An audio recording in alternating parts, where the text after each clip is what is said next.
Right, so well, peeps. Been some progress since the last time you were here. Ignore I was part of my do I go with a 6 or not was do I get two Land Rovers working? Because this is an old HPI shell, but it's at the front. It's roughly exactly the same size as the Double Eagle Land Rover that I bought the axles for. You saw in the last video. So it's actually a 1/8 shell by HPI, but we decided not to go with that.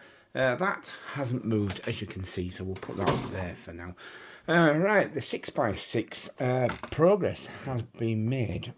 I'll show you that photo in a minute because that's part of me.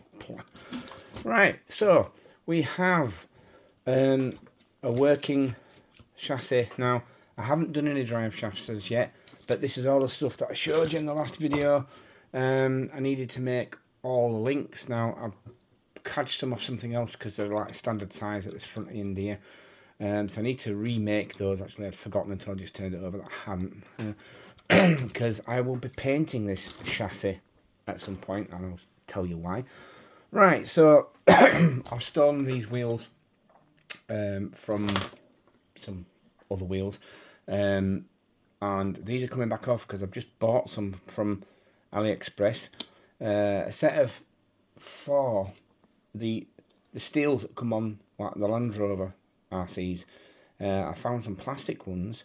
I mean, these are only plastic and they're only temporary, but they were £3.15 for a set of 4. So for £7 I bought enough wheels to get it working. So these aren't V-locks on the front, and every time I move it the tyres come off.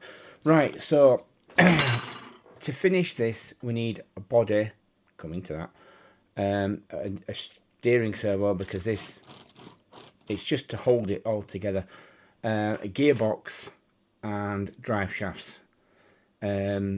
So I have a body and I'm coming to that now. Right, so this is actually quite heavy, you know, without anything else on it, so this is going to be quite capable because it's just going to be planted. Right, so body. Now, I'd pretty much, at this point, ran out of money. My daughter, who hadn't bought me anything for her birthday yet, said, Dad, why don't you just spend some money and I'll give it to you. So the remaining bits that were for this that I didn't have at the time, like the chassis rails and the threaded rod and stuff like that, I bought some bits and bats out of my daughter's birthday money.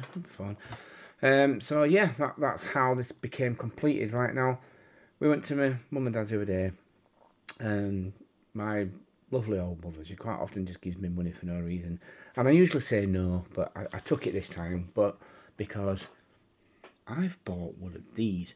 Right now, I'm talking to a lovely lad called Alan Ramsbottom on Facebook, who's built an 8-wheel drive version of this Mercedes Aerox.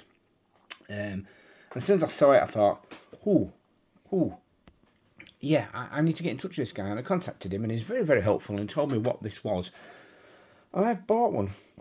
Now, have you ever had an idea and then thought, oh, crap, what have I done? I'm going to show you the box that this came today.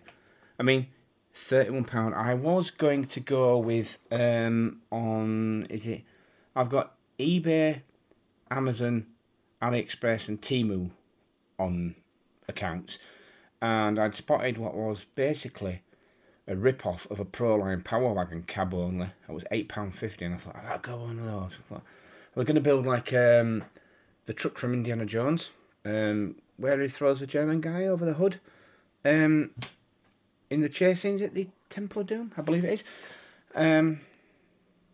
Raiders Last Ark, yeah, in Raiders.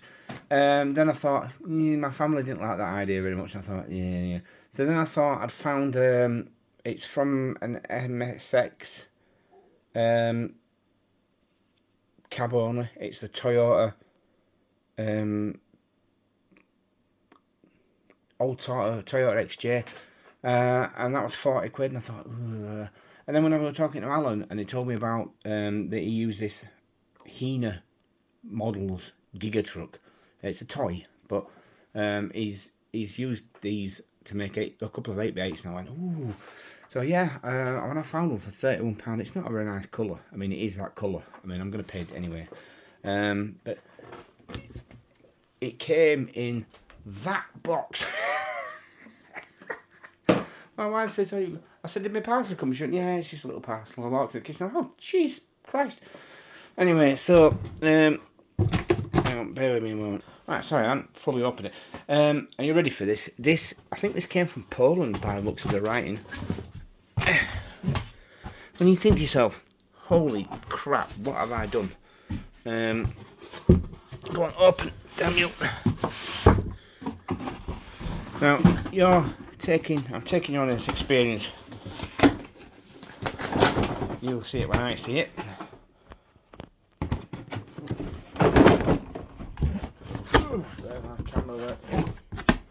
Oh my god. This is pretty damn detailed, guys. Oh wow. Right, let me get this thing out and we'll have another look at it. Right, now this is a thing. This is a piece of work, man. I mean, it's officially licensed by Mercedes. This thing is pretty damn detailed. Painted up, this is going to look awesome. It's actually properly branded as well. Yeah. Now, I'm looking at this and eyeballing this. This is not far off the right size, you know. Just bear with me, let me get my chassis. Right, now, this is not far off. I mean, I could lengthen this truck a little bit. I don't know if I'll be using this. I mean, it's locked in place and a bit tipped. I'm only really wanting the cab and the chassis. Because if you notice, like, the wheels are exactly the right size. Now, I've always proclaimed that dumb luck is 90% of this hobby. It really is. But I mean, I've pretty much, I mean, it wouldn't take much to extend a plastic chassis to fit this. Oh wow, I can't wait to break this thing down. Right, so let's get it over here on the table and I'll have another look. Right, now, oh, hang on one more moment. Right, now, when I was deliberating what to do with this, I figured cutting that up and making it cab only. I could buy a Land Rover cab only. Like I said, then I saw these. It doesn't have a windscreen, which is not the end of the world to put a windscreen in this. I think the body doesn't look like it lines up properly, so we can fiddle with that. But paint will attenuate most of the details on this. This is actually fairly detailed as far as shut lines and stuff. This is pretty damn near the mark. As far as I've been watching videos of these things. Oh, look, there's even a tiny little Mercedes badge. Wow. I mean, this is quite a heavy truck actually, but this is pretty much made of the same stuff as my Land Rover, and that's almost indestructible. I've rolled it over so many times.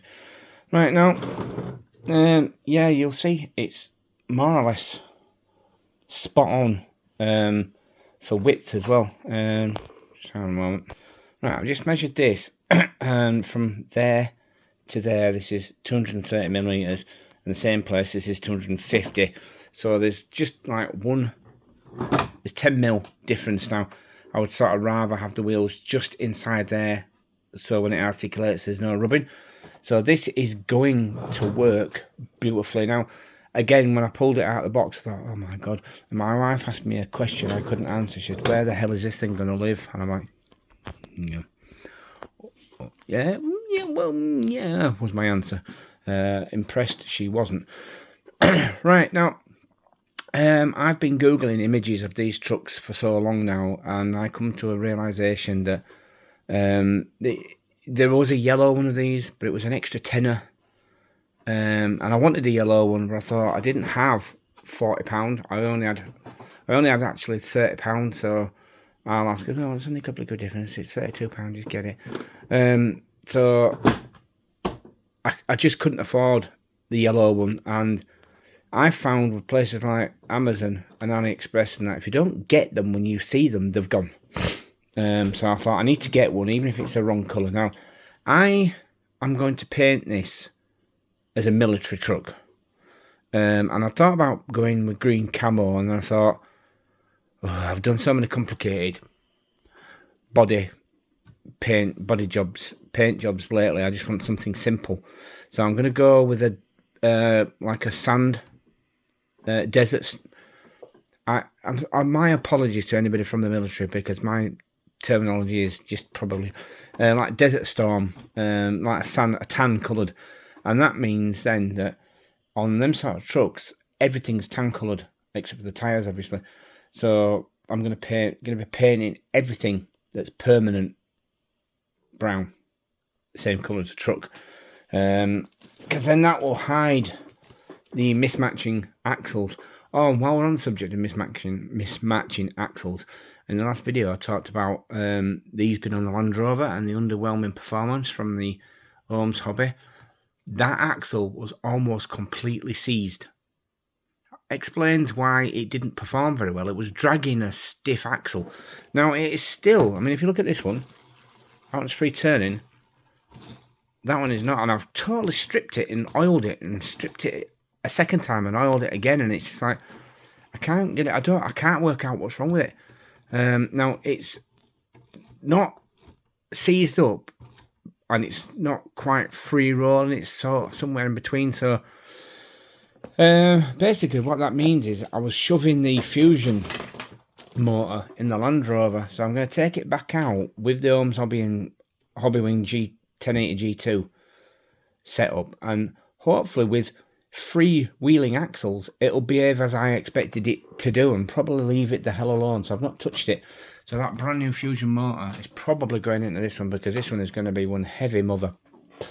Now the only bone of contention with this is I had to rig up a centre skid for this. Now I've been all over Endura's website. You can buy the entire chassis, but I don't think you can buy that piece.